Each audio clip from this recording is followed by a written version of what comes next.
Bismillahirrahmanirrahim. Assalamualaikum warahmatullahi wabarakatuh.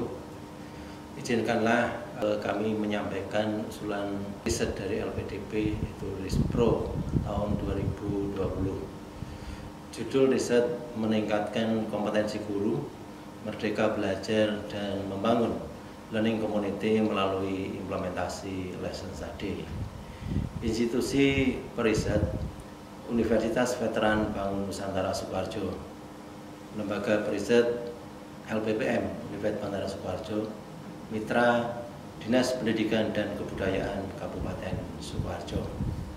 Tim riset Ketua Heri Agus Susanto, anggota 1 Maida, anggota 2 Dewi, anggota berikutnya dari Mitra adalah Sri Hardiatmini, Asisten Sri Mulyati, dan Administrator Saudara Suyanto. Sesuai dengan catatan-catatan dari LPDP berdasarkan desevaluasi, maka ada beberapa catatan, ada 4 catatan yang kami catat. Yang pertama berkaitan dengan instrumen penelitian.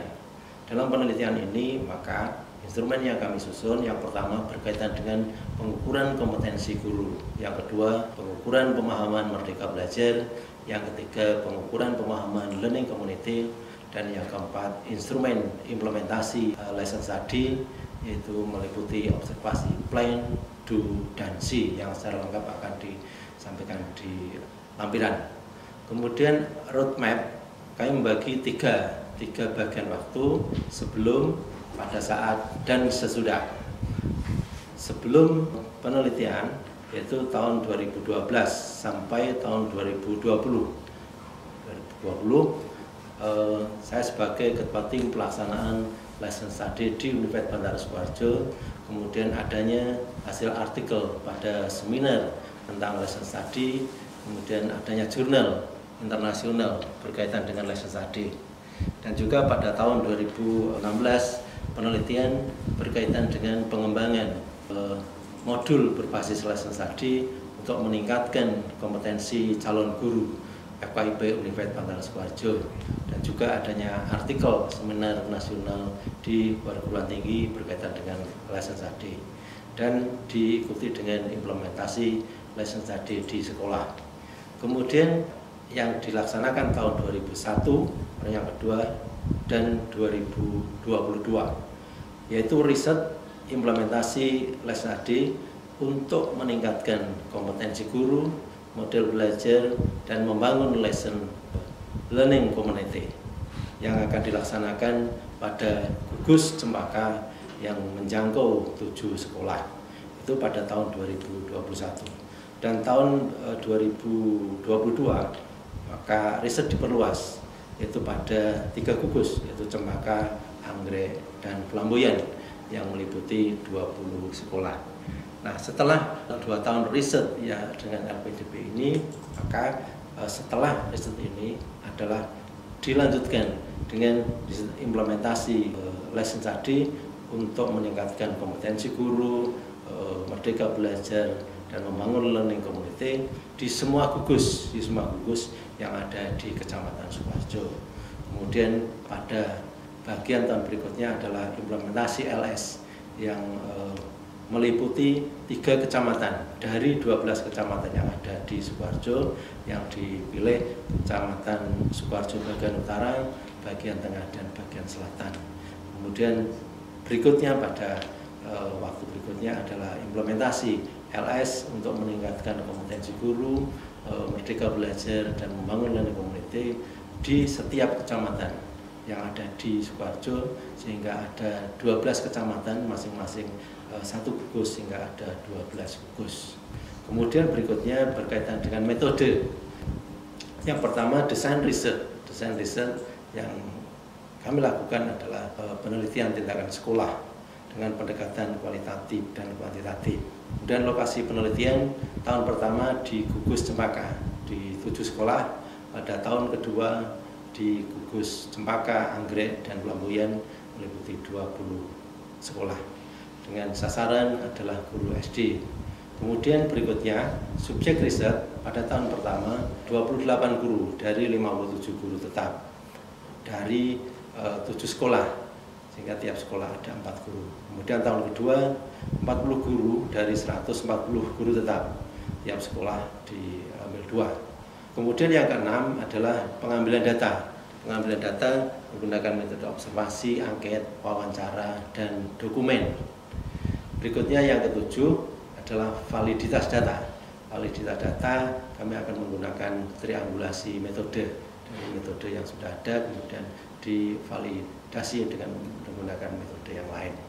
Kemudian yang ke-8 indikator keberhasilan, karena ini adalah PTS, maka indikator keberhasilannya yang pertama berkaitan dengan kompetensi guru, yaitu berkategori baik dengan rata 3, pemahaman merdeka belajar kategori baik dengan rata 3, dan pemahaman learning community kategori baik dengan rata 3, serta terbentuk satu learning community dengan SK Kepala Dinas Pendidikan dan Kebudayaan Kabupaten Sukoharjo. Berikutnya analisis data, karena pendekatannya adalah kuantitatif dan kualitatif, maka ada 2 rumus berkaitan dengan kuantitatif adalah nilai akhir sama dengan skor perolehan dibagi skor maksimal kali 100%, kemudian diinterpretasikan tergantung dari nilai NA-nya. NA menjadi yang baik sekali, baik, sedang, atau cukup, dan kurang. Kemudian pada analisis berikutnya yaitu analisis kualitatif dengan Habermas, yaitu reduksi data dan penarikan kesimpulan dan atau verifikasi. Kemudian yang berikutnya catatan yang keempat yaitu RAB. Di sana di catatan berkaitan dengan publikasi, seminar, dan artikel sudah kami sesuaikan publikasi dan diseminasi, yaitu untuk seminar nasional dan atau internasional, artikel jurnal, kemudian HKI dan jurnal terindeks di Scopus dengan anggaran yang secara lengkap nanti ada di rincian RAB. Kemudian kami menyampaikan urgensi riset. Yang pertama adalah berkaitan dengan LS ini mereformasi pembelajaran di sekolah. Karena apa? Karena melalui kegiatan les tadi, guru dapat saling belajar dari proses pembelajaran. Kemudian yang kedua, untuk meningkatkan kompetensi profesional, pedagogi, sosial, dan kepribadian. Kemudian berikutnya, menjamin hak belajar siswa melalui Merdeka Belajar. Yang keempat, mengembangkan kemampuan belajar kolaboratif yang merupakan salah satu ciri dari LS. Yang kelima adalah membangun learning community. Kemudian kami menyampaikan peran tim riset. Yang pertama, ketua mengkoordinasikan riset, menganalisis data, dan menyusun laporan. Yang kedua, anggota koordinator implementasi LS khususnya pada plan dan do.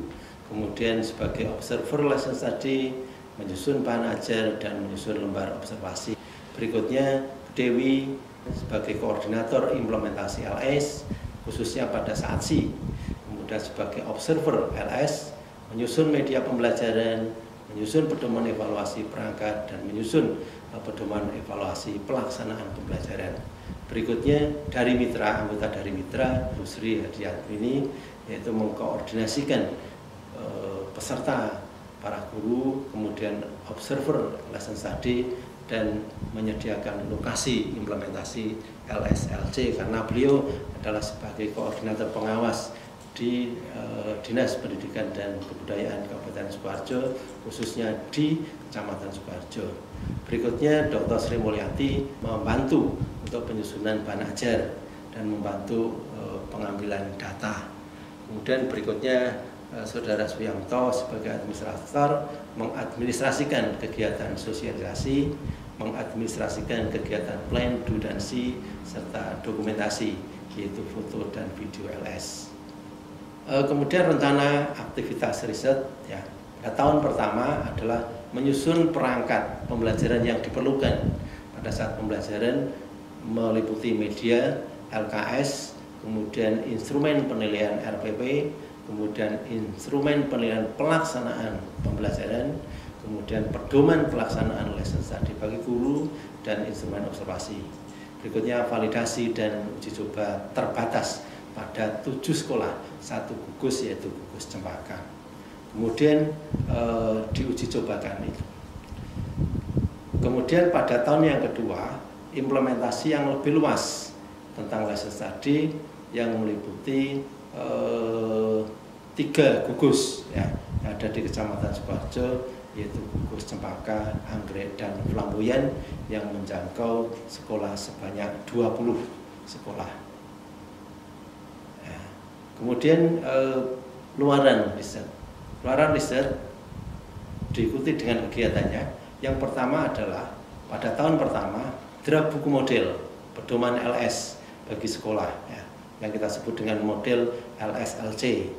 Kegiatannya adalah menyusun buku pedoman LS berdasarkan kajian pustaka dan kajian terhadap implementasi lesson study. Kemudian yang kedua melaksanakan FGD pedoman LSLC, dan yang ketiga menyusun buku model berdasarkan hasil FGD. Kemudian yang kedua, luaran yang kedua, artikel seminar nasional itu mengikuti seminar pada perguruan tinggi lain, misalnya di UNI dan UGRIS. Yang ketiga adalah seminar internasional, yaitu menyusun artikel temuan LSC untuk kegiatan seminar internasional. Yang keempat adalah draft kebijakan implementasi lesson study. Kegiatan yang dilakukan adalah menyusun naskah akademik tentang lesson study dan FGD naskah akademik yang akan menjadi kebijakan implementasi LSTJ. Kemudian pada tahun kedua, luarannya adalah kebijakan implementasi LS bagi guru di sekolah, khususnya di Dinas Pendidikan dan Kebudayaan Kabupaten Sukoharjo. Kegiatan yang dilakukan adalah merevisi ya, dan melengkapi hasil FGD naskah akademik di tahun pertama. Kemudian yang kedua adalah jajak pendapat atau uji publik terhadap naskah akademik, kemudian analisis hasil uji publik, FGD hasil analisis uji publik, dan menyusun naskah kebijakan. Kemudian luaran berikutnya adalah laporan hasil riset, ya, laporan kegiatan. Yang ketiga adalah buku model pedoman pelaksanaan lesson study. Kegiatannya adalah menyusun buku pedoman lesson study berdasarkan kajian pustaka, kajian terhadap implementasi LSC. Kemudian berikutnya melaksanakan FGD atau International Journal of Advanced Science Technology. Kemudian berikutnya RAB pada tahun pertama, maka anggaran yang diusulkan sebanyak 494.552.000, dan dari mitra kalau diuangkan, dikeskan itu senilai 51.920.000 itu di tahun pertama. Dan di tahun kedua usulan LPDP adalah 498.496.000, dan dari mitra sebesar 57.020.000. Kemudian TKT dalam penelitian ini, tingkat kesiapan teknologi, adalah pada TKT ke-6. Adanya hasil penelitian dan pengembangan ini yang penting dan signifikan untuk mendukung keputusan dan kebijakan. Jadi hasil penelitian ini nantinya akan digunakan oleh Dinas Pendidikan dan Kebudayaan Kabupaten Sukoharjo untuk mendukung keputusan dan kebijakan program tahun berikutnya. Kemudian studi kelayakan mencakup analisis kebutuhan. Kita peroleh tadi ada hasil prototype, kemudian hasil pengembangan yang telah diuji cobakan, kemudian berikutnya adalah hasil analisis pengujian. Nah, kemudian sebelum kami menutup, nanti akan kami sampaikan lampiran dokumen pendukung. Yang pertama RAB, kemudian yang kedua MOU, yang ketiga roadmap, yang keempat luaran, yang kelima state of the art, yang keenam rekam jejak riset, yang ketujuh lembar persetujuan mitra, yang kedelapan instrumen riset. Demikian paparan yang dapat kami sampaikan, mudah-mudahan memberikan kejelasan tentang usulan yang kami usulkan ke LPDP ini. Terima kasih, ada kurangnya mohon maaf. Wassalamualaikum warahmatullahi wabarakatuh.